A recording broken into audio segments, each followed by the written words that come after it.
texture niya. So, kapag nalagyanan po ng mga foods or yung mga tapong ni baby, easy lang po siyang linisan kasi ganito po yung natin. So, kahit wipes lang or kung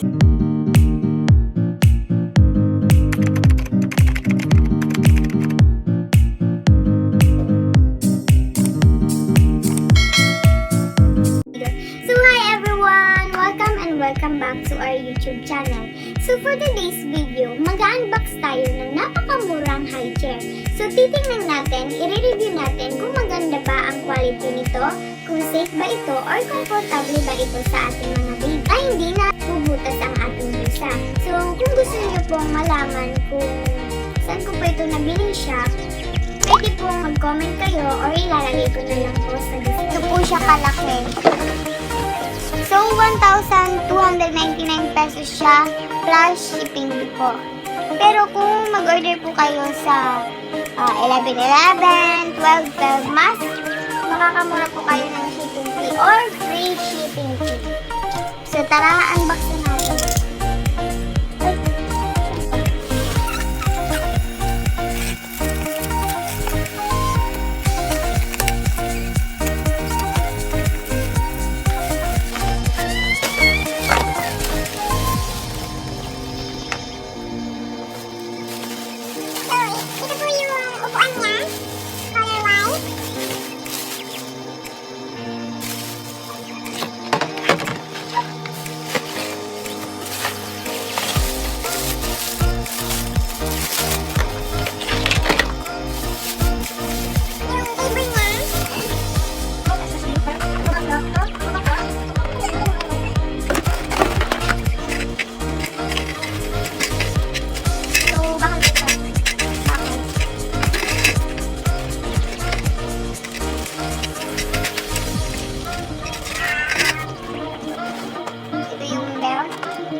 Manual kung paano natin siya ikakabit.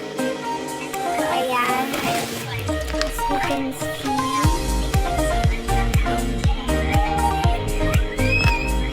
Ayan mga mamis, ikakabit, i-assemble na po natin siya. So, ito yung chair niya. Mukhang matibay naman ito. So, titignan natin kung matibay nga ba talaga ito once na makaupo siya. Pala siya, ilalak natin sa may butas.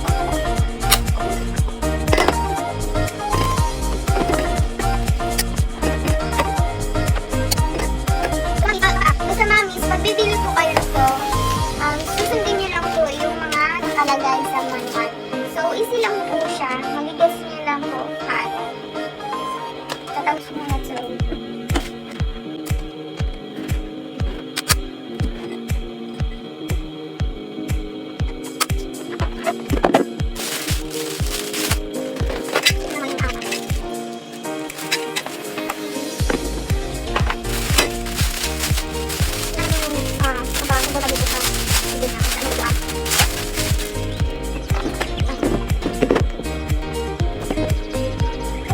Kaya po, color blue or royal blue yung pinili ko kasi, yung ating baby.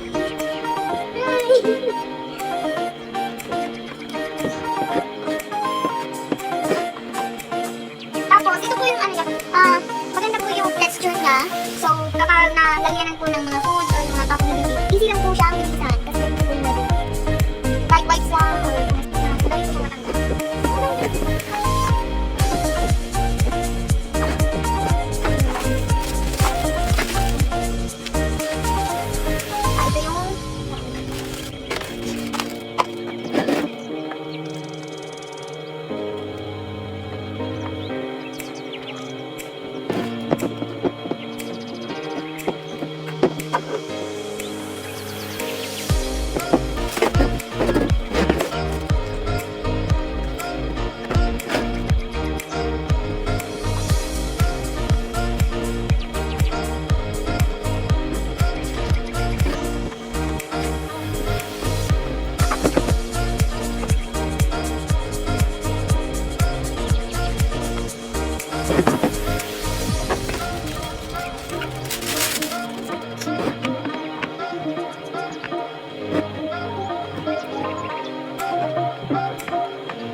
So, ito na po siya mga mumsh. Ganito po siya. So, natibay talaga dahil yung nakapastik niya is sobrang kapal. At ito naman ay bakal, yung apat niya. Tapos may lalagyan pa siya. Wala, pwede itong malagyan ng wipes, tissue, or yung gamit niya. Ito naman yung para hindi magasgas yung sahig.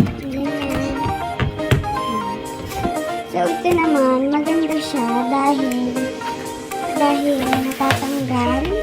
So, kapag bumihan yung foods, di mabilis na lang ito tanggalin at hugasan. So, yun siya. Pwede nice. Ito naman, may belt.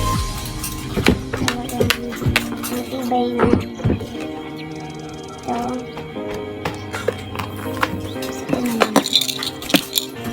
pang-lock.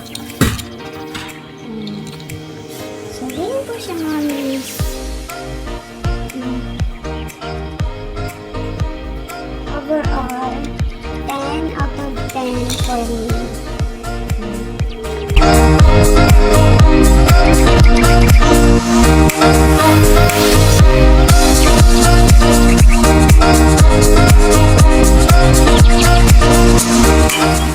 Ano yan?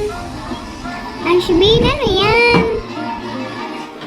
Tingnan niyo po ang batang ito.